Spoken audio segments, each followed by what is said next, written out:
The Committee on Homeland Security will come to order. Without objection, the chair may declare the committee in recess at any point. Before we begin, I want to start off by expressing the condolences of this committee to the people of the great state of Texas who have been devastated by recent tragic flooding. I know this hits especially hard to the home of several of our colleagues who call Texas home. Our thoughts and our prayers are with the victim of this flooding and their families. We are grateful for the courageous efforts of the Coast Guard, CBP, and many other first responders and volunteers who have placed themselves in harm's way to rescue those caught in the flooding. These American heroes, like Coast Guard swimmer Scott Ruskin, saved countless lives through their bravery, and they deserve our nation's gratitude and honor. This committee will continue to do everything we can to ensure the victims receive the assistance they need and that the federal agencies are prepared to help in times of trouble. The purpose of today's hearing is to examine the role that taxpayer-supported non-governmental agencies played in facilitating the border crisis under the Biden-Harris administration. I now recognize myself for a brief opening statement. For 4 years, the Biden-Harris administration created the worst border crisis in American history. From day one, Biden, Harris, and the Department of Homeland Security Secretary Alejandro Mayorkas implemented a policy of mass catch and release, dismantling effective border policies, and gutted interior enforcement. As a result, roughly 13 million inadmissible aliens were either encountered at our border or entered as gotaways. The consequences of these acts have been devastating. Thousands of Americans were lost to fentanyl poisoning. Gang members wreaked havoc in local communities. Young women like Laken Riley, Joycelyn Nungara, and Rachel Moran were raped, abused, and murdered at the hands of illegal aliens.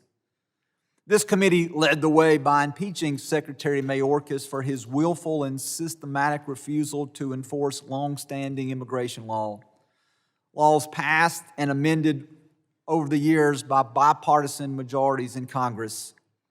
The American people also emphatically rejected the open border policies at the ballot box last November.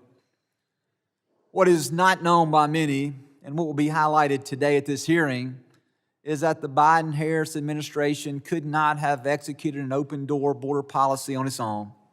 They needed help, and that help came from non-governmental agencies funded by the federal government.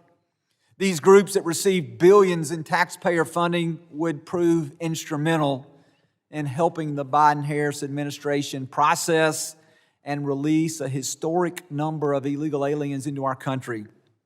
Under a DHS program called the Emergency Food and Shelter Humanitarian Program, EFSPH, which later became the Shelter and Service Program, FEMA provided grants to numerous NGOs, many of whom are operating at the southwest border. These groups spent billions of taxpayers' dollars giving to them by the Biden-Harris administration to provide all types of benefits to illegal aliens, those individuals who were recently released from DHS custody. Our taxpayer dollars were spent on purchasing tens of thousands of nights in hotel rooms for illegal aliens, instead of using existing ICE detention facilities to house those detained individuals. The Biden-Harris administration sent taxpayer dollars to NGOs to put them in hotels at the cost, again, of hundreds of thousands of dollars over the course of those contracts. In many cases, without any ICE supervision. Even worse, our taxpayer dollars were used to form the final link in the cartel's human smuggling operation, paying to help illegal aliens travel to their preferred destinations. Chicago, New York, Miami, Los Angeles, or other destinations of choice. Jansen Owen, then the chief of the Border Patrol Del Rio sector, told the committee in an official interview, ICE would then turn over illegal aliens over to NGOs for them to travel to wherever they were going to go while awaiting their hearing. Recent studies have shown that illegal aliens who passed through the doors of these NGOs at the border ended up in effectively every congressional district across the country. Many of the NGOs served as a launching pad for mass illegal immigration. The abuse was so widespread that even the Biden-Harris administration, the NGOs themselves, couldn't deny what was happening. In June 2022, when DHS officials said that the department will continue to closely coordinate with and support NGOs to facilitate the movement of any individual encountered at the southwest border. John Martin with the Opportunity Center for the Homelessness, an NGO in El Paso, said that his organization works with illegal aliens to, quote, facilitate travel to destinations of their choice, end quote. These actions appear to many on the committee to constitute a violation of Section 274 of the Immigration and Nationalization Act, which prohibits any individual from encouraging or inducing someone to enter the country unlawfully or helping transport them to the interior. Corruption and waste were rampant in the spending by the NGOs. Under the Biden-Harris administration, DHS's top watchdog audited millions of dollars that had gone to local grant recipients over a 6-month period in 2021. They found that a lack of documentation kept them from determining how more than half the money had been spent. In some cases, they discovered that funds had been used to pay for benefits for individuals who were legally inadmissible to receive them.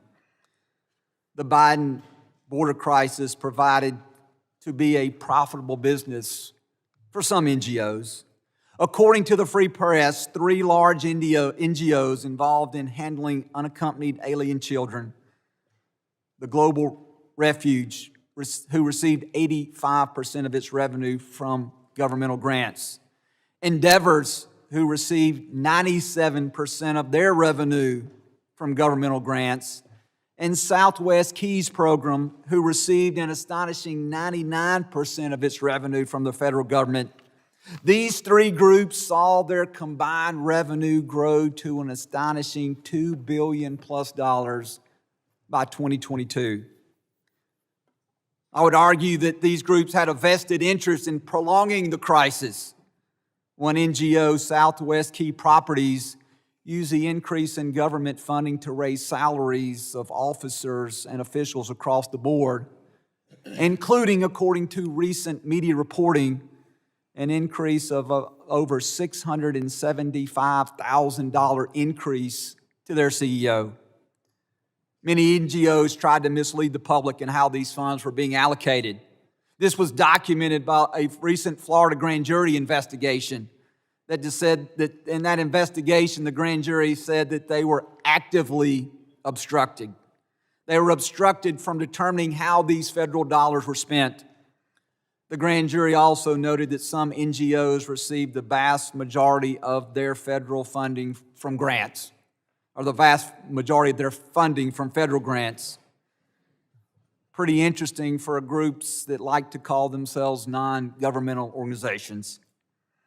The American people are tired of being told that we should fund the actions of lawbreakers. They are tired of groups encouraging people to cross the border illegally and organizations that facilitate the release of illegal aliens into the interior. When would-be border crossers know that they will receive a host of benefits that await them immediately after crossing the border, they are more likely to make the deadly and dangerous journey. That's exactly what happened under the Biden-Harris watch as millions of vulnerable people put themselves in harm's way at the hands of cartels and smuggling groups. An untold number perished along the route. Tens of thousands of more suffered physical and sexual abuse on the way, and many are still trapped today, paying off their cartel debt through forced labor or working in the sex trade. We can and should look for ways to care for the vulnerable and less fortunate, but using taxpayer dollars to undermine our laws and the well-being of Americans and migrants alike is not the way to do it. We cannot let taxpayer dollars be used to facilitate lawbreaking, and we must shine a light on this disgraceful step as we begin to hold these organizations accountable. This cannot, on our watch, ever be allowed to happen again.